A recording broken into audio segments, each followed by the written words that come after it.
Friends, family, I have another question that I get asked quite often. And this question is Jesus a man or is Jesus a God?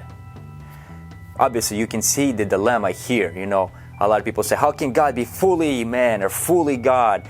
Because, you know, a man is a man. It's a finite creature. It has a beginning. And we looked at Jesus and we said, well, he was born, so therefore he has a beginning.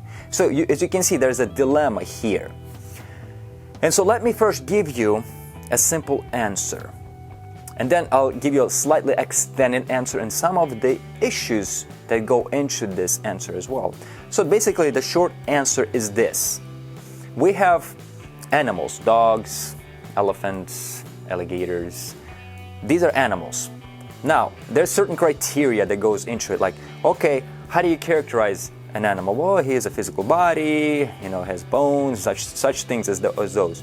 But am I not qualified to be considered as an animal? Yes, I am qualified. I'm well qualified to be an animal. So if an alien comes along, he looks at us and he's like, yeah, those are all animals. Oh, well, look at those things. The two-legged things that walk on 2 feet upright. They would think they're animals, earthly animals. So in the same way, this is how we look at Jesus Christ, at these criteria. Is Jesus, per criteria, considered a human being? And basically, what is this criteria? Criteria is basically of a human being is that you have to be a person or have central consciousness, some moral values, and a physical body. That's what qualifies Jesus Christ as a human being. And so we look at it and say, yeah, he is a human being. And when did he become a human being? When he took on a human nature. What does that mean? That means he took on a physical body. He was born. So that's when he took on a human nature. That was the beginning of something new, something different. But he is also a God, meaning that his spirit, in some way, some form, some fashion, was eternal. And it went into this physical body and took on a human nature. But that's a short answer. This goes into the idea of Christology, which is study of Christ. Our forefathers created a little statement, guidelines, channel markers for all the philosophers and all the theologians to hold to be able to be considered under Christian orthodoxy, basically. And so those channel markers is this. It's written in, this was decided or written at the Council of Chalcedon in year 451 AD. If you want to research it, go ahead.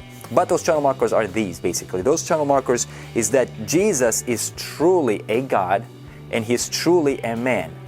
Different from fully a God, fully a man. That was never stated. I do hear this a lot from people, but that's misquoting what Christians state, basically. Christian theologians or the creeds or statements never state that he's fully a God. We say he's truly a God and he's truly a man. And so whatever Christology, whatever concept of Jesus Christ you may have, you have to stand within those channel markers as what they are. Now, what are some of those concepts? I'm not really going to go into the details of it, but there are concepts that were created throughout age of Christianity. There's a Monophysite Christology and there's Diophysite Christology. And this goes back basically before in Chalcedon, because there were a lot of things, a lot of debates going on about Jesus Christ. That's why they came out with this statement. But basically, they state Monophysite, he has one nature. Diophysite, he has two natures. There was some confusion about, is this two persons in one body, or is it one body in two persons? All this stuff I'm not going to get into, but it is for your information if you would like to go and research it. But what does that what does that answer? Or what is the issue here? The issue is that people point at Christ's human nature. This is what Muslims point to. This is what a lot of people point to. Says, well, look, he was tired. Well, look, when apostles asked him about the knowledge of the end of days, he didn't know. Look, he wasn't able to save himself from the cross. How can he be God if he couldn't even save himself from the cross? And we agree with that. Christian orthodoxy agrees with that, and they emphasize that. They say, no, Jesus is human. We want to fully, completely agree with that statement that he had to come with full nature of humanity. And so that's the thing. But what is the underlying issue here?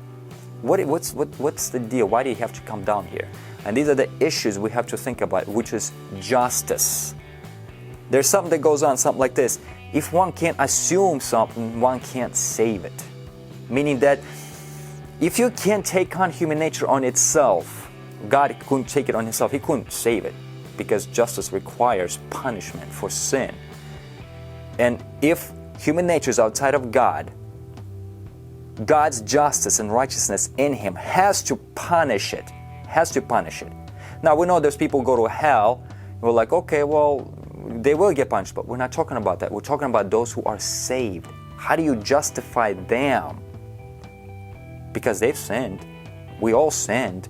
How do you justify them to go to heaven? And this is where the issue comes in. Because God had to take on human nature to be able to save it, to be able to satisfy his own attributes, his own righteousness in him. So those are the issues that we face. And I think that's it. I'll leave you with these things to think about. Those are the things you can start with. I give you a little short answer, expanded answer, and some of the underlining issues that we really deal with. Why was Christ necessary? Why was Jesus necessary here on earth? Thank you guys for watching. I will see you guys next time, and take care.